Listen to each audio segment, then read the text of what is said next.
ओम नमः शिवाय। श्री गुरवे नमः।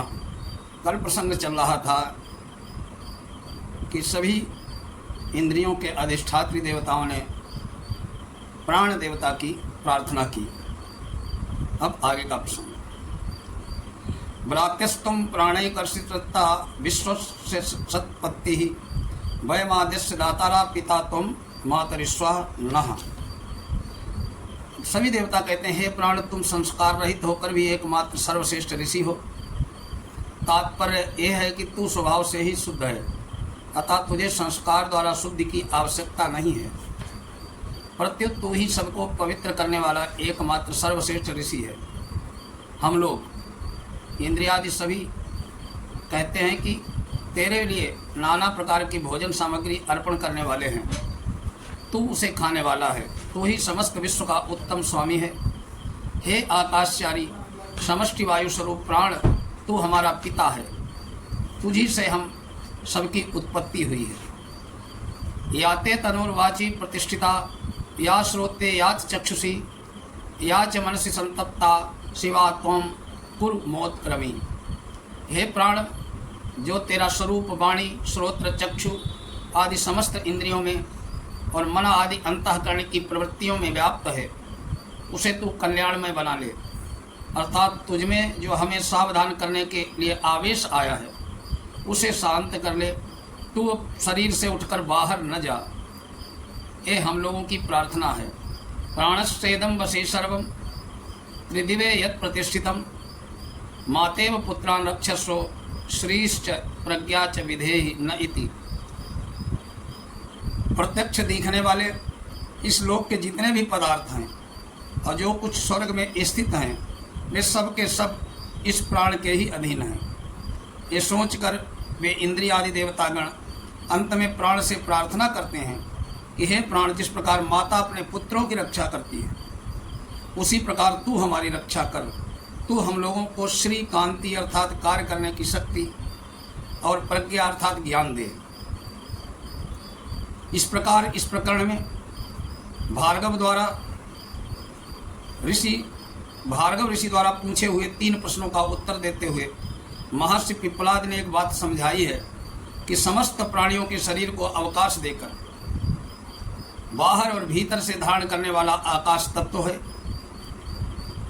साथ ही इस शरीर के अवयवों की आपूर्ति करने वाले वायु, अग्नि, जल और पृथ्वी, ये 4 तत्व हैं। 10 इंद्रियां और अंतःकरण इसको प्रकाश देकर क्रियाशील करते हैं। इन सबसे विशिष्ट है प्राण। अतः प्राण ही वास्तव में इस शरीर को धारण करने वाला है। प्राण के बिना शरीर को धारण करने की शक्ति किसी में नहीं है। अन्य सब इंद्रियां आदि इसी को अनुस्यूत हैं। इसी की शक्ति पाकर ही वे शरीर को धारण करते हैं। इसी प्रकार प्राण की श्रेष्ठता का वर्णन छांदोग्योपनिषद के 5वें अध्याय के आरंभ और बृहदारण्यक उपनिषद के 6ठे अध्याय में भी आया है। इस प्रकार प्राण की स्तुति का एक प्रसंग अधिक है। अब तीसरा प्रश्न प्रश्नोपनिषद का। अतहैनम कौसल्यश्चाश्वलायनः पप्रच्छ भगवन् कुतः एष आप्राणो जायते, कथमादयात्यास्मिन् शरीर आतानं वा प्रविभज्य, कथम प्रतिष्ठितम केनोत्क्रमते, कथम बाह्यम विधत्ते, कथम अध्यात्मेति। इस मंत्र में आश्वलायन मुनि ने महर्षि पिप्पलाद से 6 बातें पूछी हैं। जिस प्रकार प्राण की महिमा का आपने वर्णन किया, यह प्राण किससे उत्पन्न होता है, वो इस मनुष्य के शरीर में कैसे प्रवेश करता है, अपने को विभाजित करके किस प्रकार से शरीर में स्थित रहता है, एक शरीर को छोड़कर दूसरे शरीर में जाते समय शरीर में किस प्रकार निकलता है, एक बाह्य जगत को किस प्रकार धारण करता है, तथा मन और इंद्रिय आदि आध्यात्मिक आंतरिक जगत को किस प्रकार धारण करता है।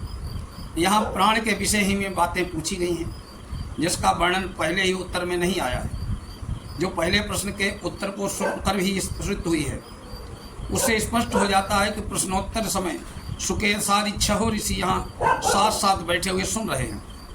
तस्मै सहोवाचाति प्रश्नान प्रक्षति ब्रह्मिष्ठोसीति तस्मात् तेहम ब्रवीमि। इस मंत्र के महर्षि पिप्पलाद ने आश्वलायन मुनि के प्रश्नों का कठिन बतलाकर उनकी बुद्धिमत्ता तर्कशीलता की प्रशंसा की है। साथ ही भाव भी दिखलाया है कि तू जिस ढंग से पूछ रहा है उसे देखते हुए तो तुझे तेरे प्रश्नों का उत्तर नहीं देना चाहिए, परंतु मैं जानता हूं कि तू तर्क बुद्धि से नहीं पूछ रहा है, तू श्रद्धालु है, वेदों में निष्णात है, अतः मैं तेरे प्रश्नों का उत्तर दे रहा हूं।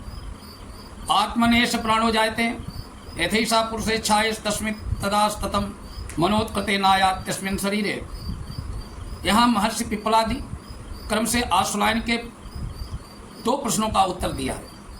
पहले प्रश्न का उत्तर तो ये है कि जिसका प्रकरण चल रहा है वो सर्वश्रेष्ठ प्राण परमात्मा से उत्पन्न हुआ है। वो परब्रह्म परमेश्वर ही प्राण का उपदान कारक है, वही इसकी रचना करने वाला है, अतः इसकी स्थिति सर्वात्मा परमेश्वर के अधीन और उसी के आश्रित है। ठीक उसी प्रकार जैसे किसी मनुष्य की छाया उसके अधीन रहती है। दूसरे प्रश्न का उत्तर यह है कि मनुष्य मन द्वारा किए हुए संकल्प से शरीर में प्रवेश करता है। भाव यह है कि मरते समय प्राणी के मन में उसके कर्मानुसार जैसा संकल्प होता है उसे वैसा ही शरीर मिलता है, अतः प्राणों का शरीर में प्रवेश मन के संकल्प से ही होता है। अब आश्वलायन के तीसरे प्रश्न का उत्तर विस्तार पूर्वक आरंभ किया। यथा सम्राटेवाधिकृतान् विनियुक्ते एतान् ग्रामान् नेतान् ग्रामान् नधितिष्ठति श्वेतेवमेवैव स प्राणानितरान् प्राणान् पृथगेव सन्निधत्ते।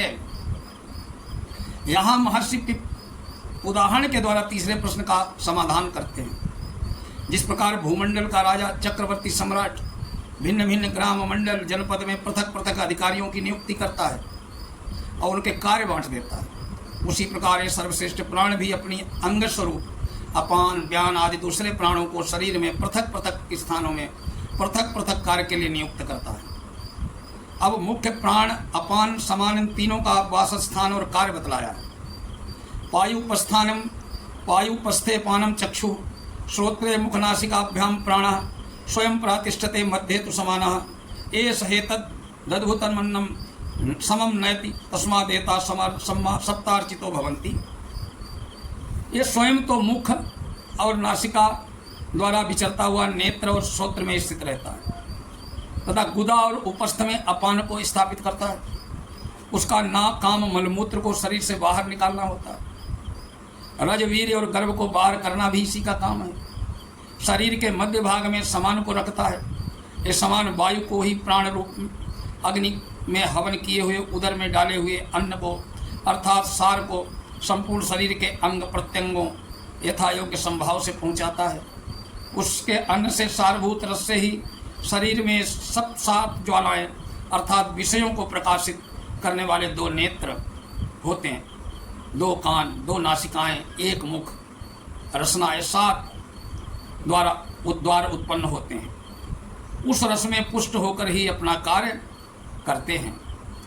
इस ज्ञान की गति का वर्णन किया है। यदि हेसा आत्मा अत्रैदिके शतम नाडी नाम तासाम शतम शतमेने कतस्याम द्वासप्ततिर्द्वासप्तिः सति शाखा नामाडी सहस्राणि भवन्त्यासु ज्ञानस्य रति। इस शरीर में जो हृदय प्रदेश है, जो जीवात्मा का निवास स्थान है, उसमें 100 मूलभूत नाड़ियां हैं। उनमें से प्रत्येक नाड़ी 100 शाखा नाड़ियां हैं और प्रत्येक शाखा नाड़ी की 72 हजार प्रति शाखा नाड़ियां हैं। इस प्रकार शरीर में कुल 72 करोड़ नाड़ियां हैं। इन सब में ज्ञान वायु का विचरण होता है। अब उदान और कार्य बतलाए जाएंगे, ये सब अगले वीडियो में। तब तक के लिए नमस्कार, जय श्री।